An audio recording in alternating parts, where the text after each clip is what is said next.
Sigue la tensión en el Mar Rojo. Desde mediados de noviembre, los hutíes han lanzado decenas de ataques contra buques comerciantes que atraviesan la tradicional ruta comercial con el objetivo de dañar económicamente a Israel y apoyar a los palestinos en Gaza. Ante la situación, Estados Unidos y Reino Unido respondieron bombardeando Yemen y ahora se suma al conflicto el bombardeo de Irán contra Irak y Siria. Vamos a profundizar en este tema con nuestro invitado del día y para eso nos acompaña Susana Mangana, profesora e investigadora del Instituto de Derechos Humanos de la Universidad de Deusto, Bilbao, y profesora especializada en mundo árabe e islámico. Susana, muchas gracias por estar con nosotros en France 24.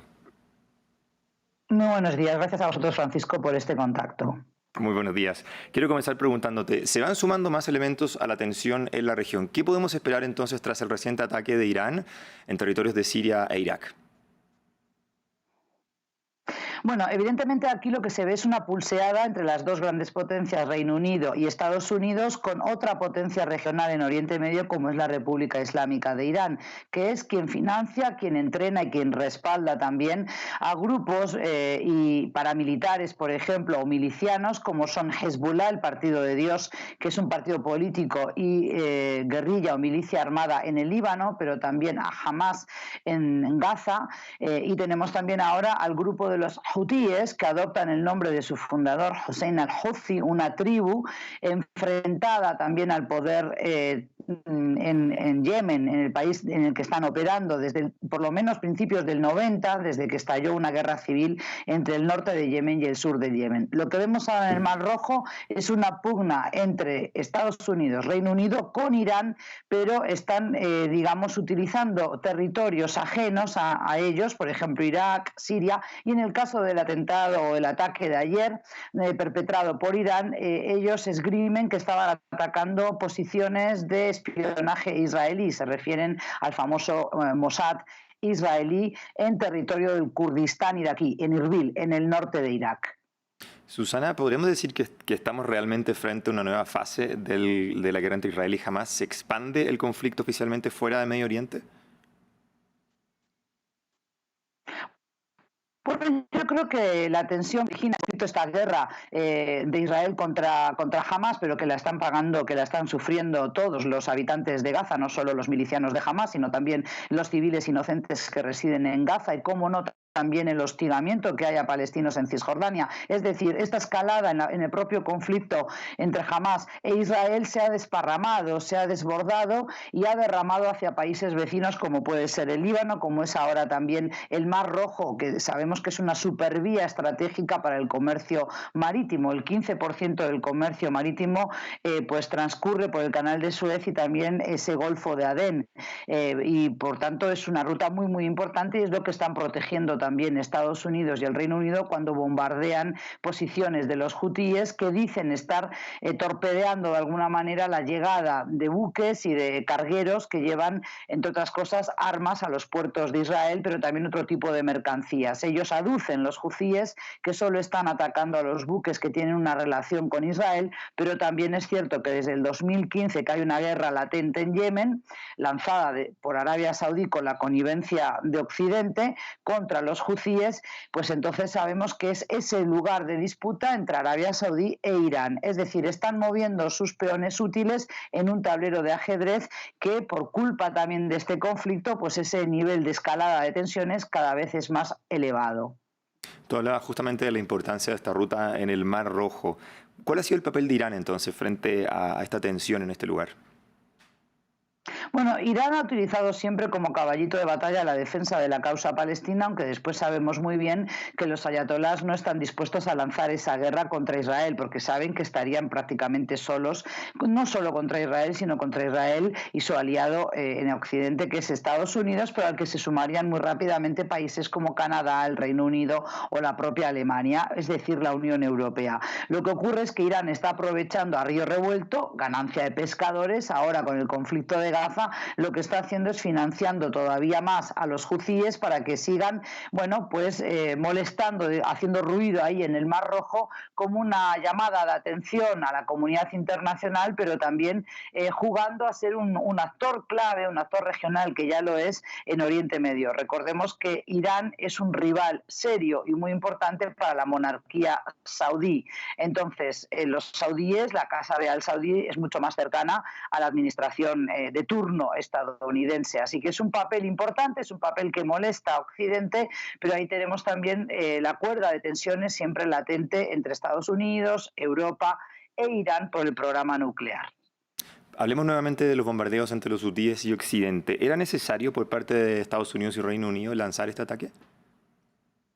Bueno, a ver, si nos atenemos a la doctrina estadounidense, lógicamente que sí, porque ellos entienden que al entorpecer el paso marítimo de los buques, sobre todo los portacontenedores de empresas muy importantes, navieras como Maersk o, por ejemplo, Hapag-Lloyd o Evergreen, pues están teniendo que suspender el tráfico marítimo, sus barcos no pueden navegar por esa ruta del Canal de Suez y el Mar Rojo y tienen que añadir millas náuticas, lo cual agrega días de flete, o sea, de viaje, unos 10, 12 días en algunas rutas por el Cabo de Buena Esperanza, y eso añade costes que finalmente las navieras van a tener que trasladar a las empresas que han encargado esos contenedores, esa mercadería, y finalmente lo que se teme a nivel de comercio internacional es que se traslade ese alza en los precios del flete al consumidor final. Ya hemos visto que el precio del barril Brent ha subido hasta $80, un 4% ha ido subiendo en las últimas semanas. El viernes pasado había subido ya un 4% hasta alcanzar esa cifra, cuando el petróleo, antes del conflicto, antes del 7 de octubre, cuando Hamás lanzó los ataques en territorio israelí, pues entonces ese precio del petróleo había venido decreciendo y ahora en cambio está creciendo. Quiero retroceder unos días atrás cuando Antony Blinken visitó e hizo una gira a Medio Oriente con el objetivo de pedir una desescalada del conflicto. ¿Cómo podríamos entender esta contradicción en cuanto a Antony Blinken pedía esta desescalada del conflicto y la acción y la posición hoy día de Estados Unidos en el Mar Rojo?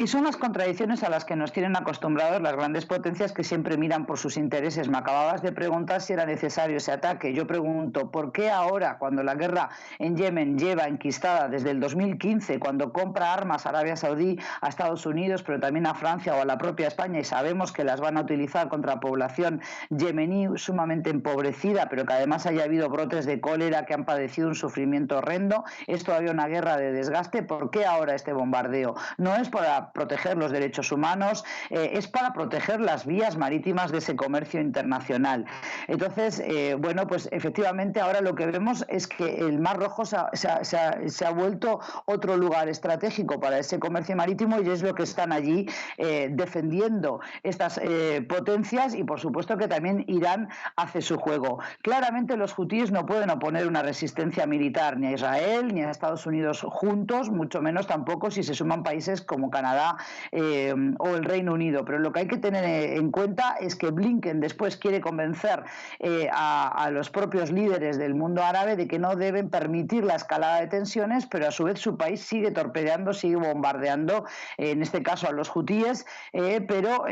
pues es toda una contradicción, porque al mismo tiempo dice que los palestinos tienen que poder volver a sus casas en Gaza, cuando saben muy bien que esas casas están desapareciendo día a día. Es decir, es ese tipo de lenguaje diplomático que no está resolviendo el conflicto, ni mucho menos, pero es una manera de ganar tiempo y sobre todo de asegurarse que sus aliados en la región, Qatar o por ejemplo el presidente de Egipto también, el rey de Arabia Saudí, no permiten, por ejemplo, después que haya esa escalada, que los grupos violentos que operan desde estos países o que pueden sentirse muy heridos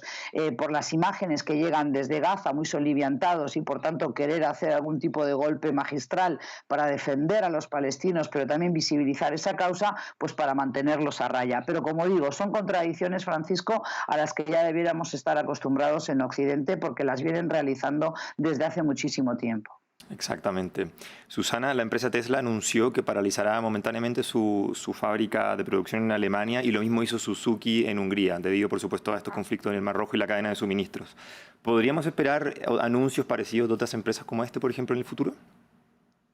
Y sí, ya han ocurrido, por ejemplo, aquí donde me encuentro en España, en el País Vasco, una empresa muy importante, Michelin, como no tiene los componentes que necesita, ha tenido que mandar por ahora a un paro transitorio, es decir, al desempleo transitorio a varios de sus trabajadores porque no tienen los componentes, esa cadena de suministro se ha visto alterada. Es decir, los hutíes saben dónde golpear, pero es lógico, a ver, así como Reino Unido dice que tiene derecho a la legítima defensa porque estos misiles que lanzan los hutíes también atacan, ¿no?, barcos que tienen una relación comercial con Estados Unidos, pero también hay personal militar allí estacionado en el Mar Rojo, entonces ellos entienden que se están defendiendo. Bueno, los hutíes entienden que también tienen derecho a defender a sus hermanos palestinos, pero sobre todo a visibilizar una causa que, como sabemos, lleva demasiado tiempo enquistado este conflicto, casi 8 décadas, 77 años por poner una cifra en un tiempo cercano para toda la audiencia, y entonces pues entienden que no es justo lo que está ocurriendo y las muertes que son ya suman más de 24.000 palestinos fallecidos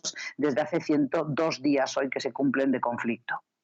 Bien, quiero agradecerte, Susana, por esta completa entrevista y por esclarecernos también a mí y a toda la audiencia este complicado conflicto alrededor del Mar Rojo. Muchas gracias por estar con nosotros. Gracias a vosotros por este contacto.